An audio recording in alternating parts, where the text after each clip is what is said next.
German tanks during World War II underwent significant development, from the early models like the Panzer I, which was lightly armed and armored, to the powerful Tiger II, which set new standards in firepower and armor protection.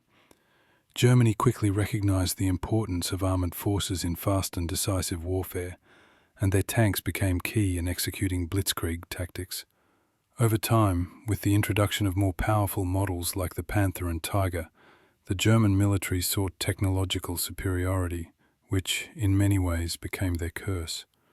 Despite early successes, issues with production, logistics, and excessive costs began to seriously affect the effectiveness of these tanks, particularly in the later stages of the war. The Panther II was an advanced variant of the highly successful Panther tank, developed by Germany during World War II in response to Allied advancements. Designed in 1943-44, the Panther II aimed to address several weaknesses in the original Panther model, particularly its armor and firepower. The new version featured significantly thicker frontal armor and a revised turret shape designed to withstand more powerful enemy fire. The turret was also larger to accommodate a more powerful 75mm KWK-42 L70 gun, which had been a key strength of the original Panther. However, despite these improvements, the Panther II suffered from increased weight, which negatively impacted its mobility and overall mechanical reliability. This, combined with the worsening war situation and shortages of resources, meant that production was never fully realized. Only prototypes were completed, and these were used for testing and further development. By the time it was ready for mass production, the war was nearing its end, and Germany was no longer able to supply the necessary resources. While the Panther II never saw combat, its design would influence future German tank development, including the Tiger II and the Panther's later models. Panzer III was one of the core tanks of the Wehrmacht during the early and middle years of World War II. Introduced in 1939, it was designed as a medium tank to support infantry and counter enemy armor. The Panzer III was initially equipped with a 37mm KWK-36 cannon, which was later upgraded to a 50mm KWK-39 to deal with heavier enemy tanks, especially during the Battle of France and the early stages of Operation Barbarossa. The Panzer III had solid mobility and decent armor for its time, with a 30mm front plate, which allowed it to engage in fast-moving combined arms operations. However, as enemy tanks improved, especially the Soviet T-34, the Panzer III struggled to keep up. And by 1942, it was replaced by more heavily armed tanks like the Panzer IV, and eventually the Panther. Despite its obsolescence in direct combat roles by 1943, the Panzer III remained useful as a platform for command tanks and self-propelled artillery. In total, around 5,700 units were produced. Panzer IV is one of the most famous and versatile tanks of World War II. Introduced in 1937, it was initially designed as an infantry support tank, armed with a 75mm short-barreled gun. However, over time, the Panzer IV evolved into a formidable force on the battlefield, adapting to the changing needs of the war. The tank's armor was decent, with 30mm thick sides and a 50mm front plate in later models. Its most significant advantage was its 75mm KWK-40 long-barreled gun, which proved effective against both infantry and enemy tanks. This weapon upgrade made the Panzer IV a reliable tank killer by the time of the Battle of Kursk in 1943.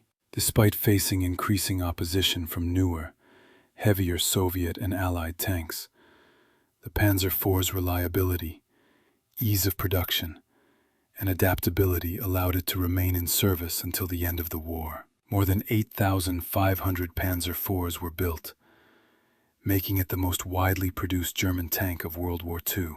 The Panther, Panzer V, was introduced in 1943 as a direct response to the Soviet T-34. Its 75mm KWK-42 gun was more powerful than the one mounted on the Panzer IV, and its sloped armor made it difficult to penetrate. With a speed of around 46 kilometers per hour, the Panther was faster than most other German tanks, and it combined mobility with formidable firepower. Its 45 millimeters thick frontal armor, combined with sloping, made it one of the most protected tanks of its time. However, the Panther was plagued by mechanical issues, especially in the early stages of its service. The tank's complex design, particularly the suspension system, led to frequent breakdowns, and its heavy weight put stress on supply lines. Despite these challenges, it proved to be highly effective against Soviet armor and was one of the most feared tanks on the battlefield. Around 6,000 Panthers were produced, and they played a key role in the Battle of Kursk and the later stages of the war, although their mechanical problems and high production costs prevented them from being mass-produced like the Panzer IV. The Tiger I was one of the most famous tanks of World War II, introduced by Germany in 1942. Equipped with a powerful 88mm gun and thick armor, it could destroy most Allied tanks at long range. Weighing 54 tons, it was highly effective in direct combat, especially on the Eastern Front. However, its size and weight made it slow, with a top speed of just 38 kilometers per hour. The tank had frequent mechanical issues, and its fuel consumption was immense, limiting its operational range. The Tiger I made its debut in the Battle of Kursk and quickly gained a fearsome reputation. Though formidable, it was difficult to maintain and support logistically. As the war went on, the Allies adapted, using more advanced anti-tank weapons and tactics to counter the Tiger. By 1944, over 1,300 units were produced, but its impact diminished as newer tanks and air superiority took over. Nonetheless, the Tiger I remains one of the most iconic and feared tanks in military history. Tiger II, often known as the King Tiger, was the final evolution of the German heavy tank program during World War II. Introduced in 1944, it was an even more formidable version of the Tiger I, with an improved 88mm gun, capable of taking out most Allied tanks from long distances. Its armor, up to 185 millimeters thick on the turret, made it nearly impervious to most anti-tank weapons of the time, offering a significant advantage on the battlefield. However, this heavy armor and its weight of 69 tons severely limited its mobility, making it slow and prone to mechanical issues, especially in harsh conditions.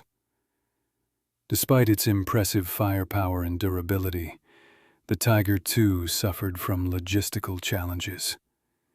Its massive fuel consumption and frequent breakdowns meant that it was often out of action, unable to capitalize on its strengths. Only about 490 units were produced by the end of the war, and by that point, the Allies had developed more effective countermeasures, including aircraft and specialized anti-tank units. The Tiger II's psychological impact on both sides was immense. While feared by the Germans' enemies, it also became a symbol of Germany's desperation, as it was produced too late and in too small numbers to change the course of the war.